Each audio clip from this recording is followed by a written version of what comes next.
The sun hung low over the desert, painting the horizon with streaks of red and gold. The wind carried dust across the canyon floor, twisting and curling it like restless spirits. Luke rode slowly along the narrow canyon path, his horse's hooves crunching against dry gravel.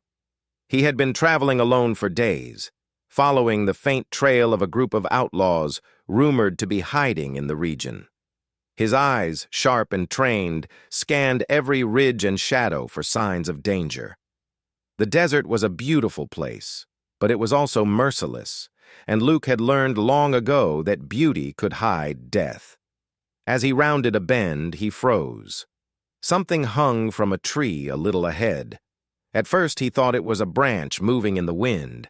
Then he saw the figure, small and fragile, dangling lifelessly. His heart tightened. The girl's hair was dark, spilling like a river over her shoulders, and her clothes were simple but worn. She was clearly Apache, though she was far from any settlement he knew. Luke dropped the reins and dismounted quietly, letting the horse graze nearby. He approached slowly, keeping his eyes on the ground in front of him for any signs of traps. The desert had a way of hiding danger, and Luke knew better than to rush. "Hey!" he called, his voice steady but loud enough to carry. "Can you hear me?" The girl's eyes fluttered open wide with fear. She gasped, coughing, and her thin arms twitched. "Help! Me!" she whispered, her voice barely audible over the wind. Luke's stomach tightened. Something about her voice stirred an instinctive urgency in him. He knew she was alive, but barely. He examined the ropes that bound her to the tree. They were thick and old, fraying at the ends. Luke carefully cut the ropes with his pocket knife, his hands steady despite the adrenaline racing through him. When the last rope fell away, he caught her before she hit the ground. She collapsed into his arms, trembling, coughing, and clutching at his coat. "Are you hurt badly?" Luke asked, scanning her quickly for wounds. She had bruises, scratches on her arms, but nothing that seemed life-threatening. She was shaken, yes, but alive. I don't know," she stammered. They hung me here." Her voice faltered, and Luke noticed a flicker of fear in her eyes. Luke helped her to her feet. She was light, almost fragile, but her dark eyes held something fierce. "Don't worry," he said, keeping his gaze on the canyon. "You're safe now. Can you walk?" She nodded, though her legs wobbled. Luke guided her carefully, moving her away from the tree and toward a safer path down the canyon. As they walked, he kept glancing at the surrounding cliffs and rocks. Something felt off. He had the sense that they were being watched, but he saw no one. "My name is Kaya," the girl said quietly after a few minutes.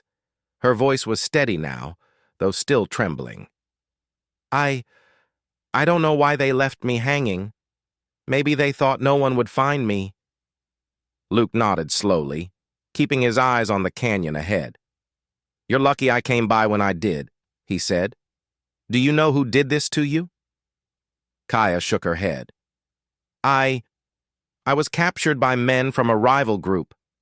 I was taken from my village, but they didn't tell me why. I thought I was going to die." Luke's heart tightened at her words. The desert was harsh, but cruelty was worse. "You're safe now," he said firmly. "We just need to get you somewhere secure." They moved carefully down the canyon. Luke noticed tracks in the dust, footprints that didn't belong to her captors. They were smaller, lighter, and seemed deliberate. He frowned. Someone else had been here, and their presence didn't feel friendly. Luke's instincts screamed at him to be ready, but he kept moving forward. He knew that panicking could get them both killed. As the sun dipped below the horizon, the canyon grew darker. Shadows stretched long across the rocks, and the wind began to bite. Luke made a small fire near a stream, careful to hide it from view as much as possible. He handed Kaya some water and helped her drink. She shivered, not from the cold entirely, but from fear and exhaustion. "Why did you help me?" Kaya asked quietly, staring into the fire. "You don't even know me." Luke shrugged, though his eyes remained serious. "I know when someone's in trouble. I can't just leave them hanging." He looked at her, noticing how young she really was. "Besides, it's the right thing to do. Someone should stand up when others are in danger." Kaya's lips curved into a small smile. "You're brave," she said softly. I don't know if I would have survived without you." Luke shook his head. "Don't thank me yet. We're not out of danger." He kept his revolver close, hand ready. The desert was quiet, but the silence was heavy, almost unnatural. He scanned the cliffs and ridges around them, searching for any sign of movement. Hours passed. Kaya dozed lightly against a rock, wrapped in a blanket he had offered. Luke stayed awake, watching the canyon with unblinking eyes. Every sound, the rustle of a lizard, the cry of a distant bird, made him tense. He had the feeling that someone was observing them. He couldn't explain it, but he trusted his instincts. Suddenly, a faint movement caught his eye. He tensed, gripping his revolver. Shadows shifted in the corner of his vision, but when he looked directly, there was nothing. He exhaled slowly. It was probably the wind, or maybe a small animal, but the feeling of being watched didn't go away. "Luke?" Kaya's voice was soft, uncertain. She had woken up, sensing his tension. "I think we're being watched," he admitted quietly. "Stay close to me. Don't move unless I tell you." Kaya nodded, clutching his arm. Her trust in him, even after the danger, was clear. Luke felt a strange sense of responsibility. She was young, vulnerable, and yet there was something about her spirit that reminded him of the harsh desert itself, tough, enduring, and not easily broken. As the night deepened, Luke continued to watch. Every crack of a twig, every distant sound of shifting sand made him ready to act. He knew that whoever had left Kaya hanging might have planned for someone to come to her aid. The thought made his jaw tighten. Hours later, the moon rose high, casting silver light over the canyon. Luke realized they needed to move. Staying in one place too long was dangerous. He helped Kaya to her feet, and they began walking again, sticking to the shadows and avoiding open ground. They reached a narrow passage between two cliffs. Luke paused. "This way," he said. "It's tighter, harder to see, but safer. Keep low." Kaya followed silently. Her eyes were wide, taking in the rocky walls and the darkness around them. Luke noticed her alertness. Despite everything, she was paying attention, watching for dangers and learning quickly. He felt a flicker of respect. Suddenly, Kaya froze. Luke turned sharply. Ahead, the shadows seemed to shift unnaturally. Luke raised his revolver. "Stay behind me," he whispered. Then they saw it. A small trap, almost invisible in the dim light. A net, rigged to fall if stepped on, stretched across the narrow path. Luke frowned. Whoever had set this knew what they were doing. He carefully stepped over it, signaling Kaya to do the same. "Why would anyone go to such lengths?" Kaya whispered. "Some people enjoy control," Luke replied. "Others just want to test you. Either way, we're not the prey tonight. We're the hunters." Kaya glanced at him, uncertainty in her eyes. "You really think we can survive?" Luke nodded, gripping his revolver tightly. "We have to. And we will. You just need to trust me." They moved carefully through the canyon, every step deliberate. Luke's instincts never wavered. Every shadow, every sound was a potential threat. And yet, he couldn't shake the feeling that Kaya herself held a secret. Something about the way she carried herself, the brief hesitation in her voice, suggested that she knew more than she let on. By the time they reached a small clearing near a creek, dawn was breaking. The sky was painted with soft pastels, and the world seemed to hold its breath. Luke and Kaya stopped to rest, both exhausted but alive. Luke watched her as she drank from the creek, noting her alertness, her caution. She was more than just a victim. She was someone who could survive, and maybe even teach him something in return. Luke's thoughts were interrupted by a noise, a faint rustle behind the rocks. His hand went to his revolver instantly. He scanned the area. The desert was waking, but something in the shadows moved differently, deliberately. He realized then that saving Kaya might have been exactly what someone wanted, and whoever wanted it was still out there. The first light of dawn painted the canyon in soft golds and pinks, but Luke knew the danger was far from over. The faint rustle he had noticed before was no trick of the wind. Somewhere in the shadows, movement persisted, quiet, deliberate, and careful. He tightened his grip on his revolver, the metal cold against his calloused hand. Kaya stood close beside him, her dark eyes scanning the rocks with him. She was alert, but Luke could tell she was tense. He understood. The desert could be merciless, and the people who set traps here were even more so. "They're still here," Luke whispered, his voice low. "Someone wants us to walk into their hands. Stay close to me, and whatever happens, don't run." Kaya nodded, gripping the side of his coat for reassurance. I'll do whatever you say," she said, her voice steady, though a shadow of fear lingered. Luke scanned the canyon walls. The trap earlier had been clever but rudimentary. Whoever was after them had planned carefully, but had underestimated his experience. He could see faint tracks, footprints that had been made during the night. They led around the small clearing, disappearing behind a cluster of rocks. Luke knelt, inspecting them closely. He realized immediately. They weren't dealing with ordinary outlaws. The footprints were too small, too precise, and the spacing suggested someone was trained, patient, and cunning. "We're not dealing with amateurs," he said quietly. "Stay low and follow my lead." Kaya flinched slightly at the sight of a dark shadow shifting behind a boulder. Luke raised a hand, signaling her to remain still. He slowly moved toward the boulder, revolver raised, senses on high alert. As he got closer, two figures emerged, masked and armed. They had been waiting for the right moment. Luke acted without hesitation. He fired a warning shot into the air, and the figures froze for a split second, just long enough for him to dart to the side and take cover behind a rock. The first bullet grazed the boulder near his head, sending up a cloud of dust. His instincts kicked in, guiding every move.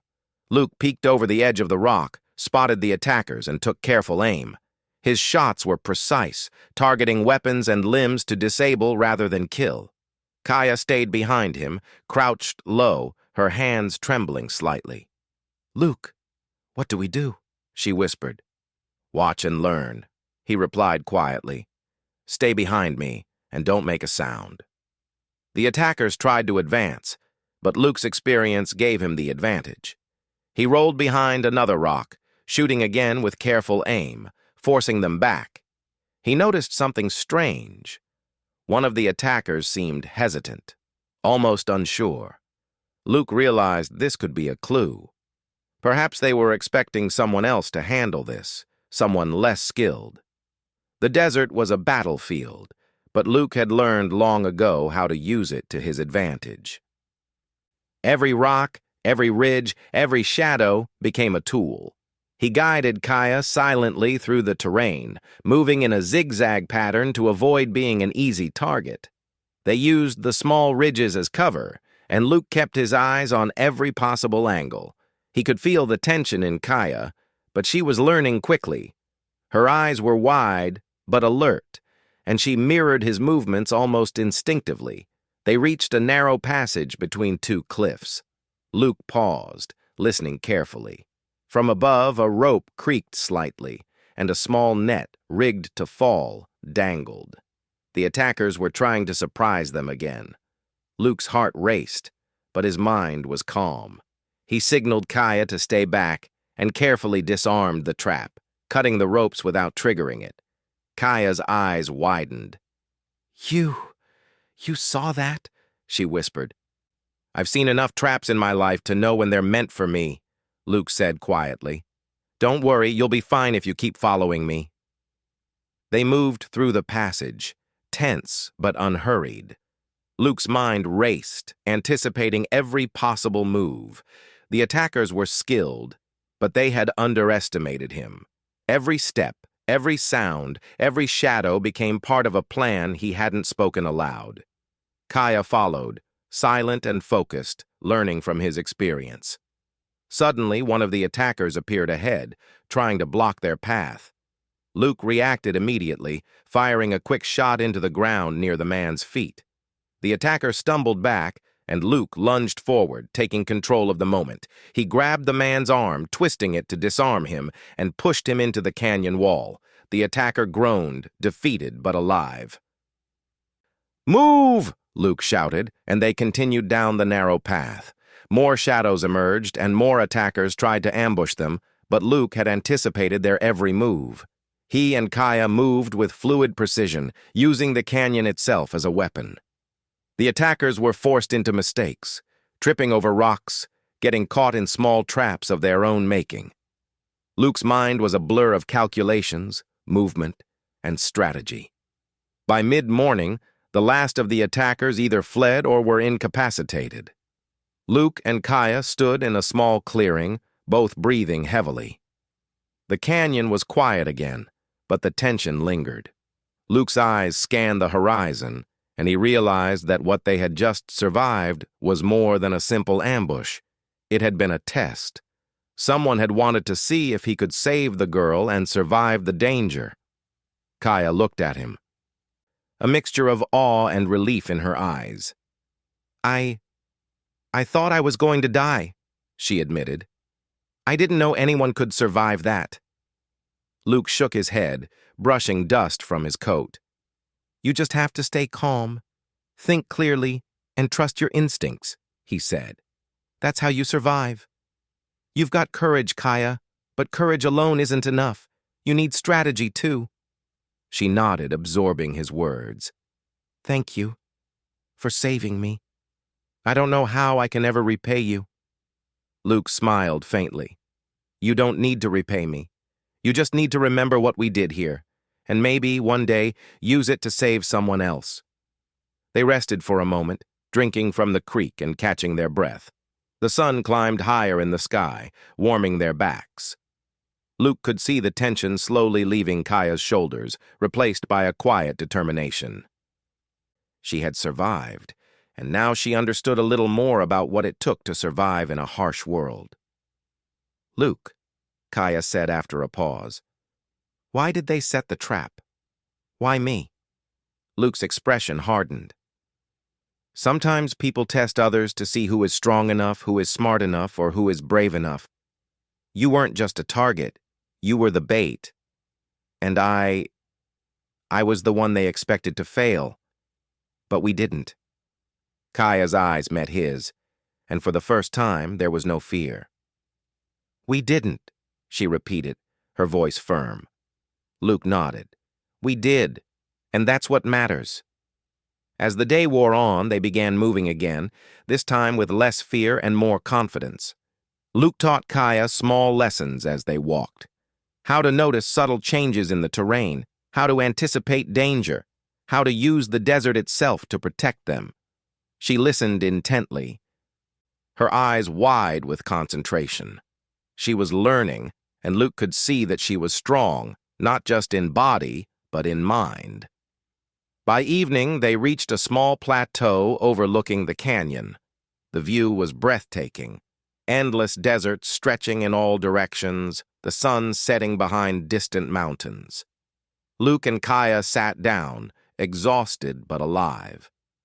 "You were right," Kaya said softly. "I couldn't have survived without you. Not just because of your skill, but because of your courage." Luke smiled faintly. "Courage is only part of it. The rest is keeping your head clear, knowing the land, and never underestimating the danger. Humans can survive almost anything if they use their minds, and right now you're proving that." Kaya looked out at the desert, understanding dawning in her eyes. I, I want to learn. I want to survive, no matter what comes next. Luke nodded. Good. You've got the right spirit. Remember, survival isn't just about fighting. It's about thinking, observing, and staying calm. The desert teaches you that, if you pay attention.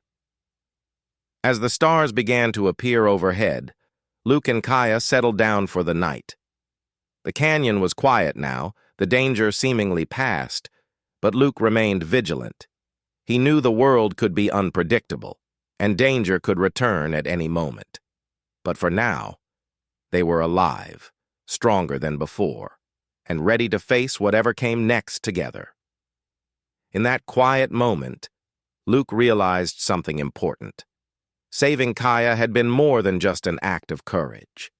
It had been a test of human determination, intelligence, and resilience. And together, they had proven that humans could face danger, survive against the odds, and emerge stronger. Kaya rested beside him, exhaustion and relief washing over her. Luke kept watch, eyes scanning the dark horizon, knowing that the desert was wide, dangerous, and full of challenges. But he also knew that humanity had something special: courage, quick thinking, and the will to survive. And that, more than anything, could defeat even the most carefully laid trap.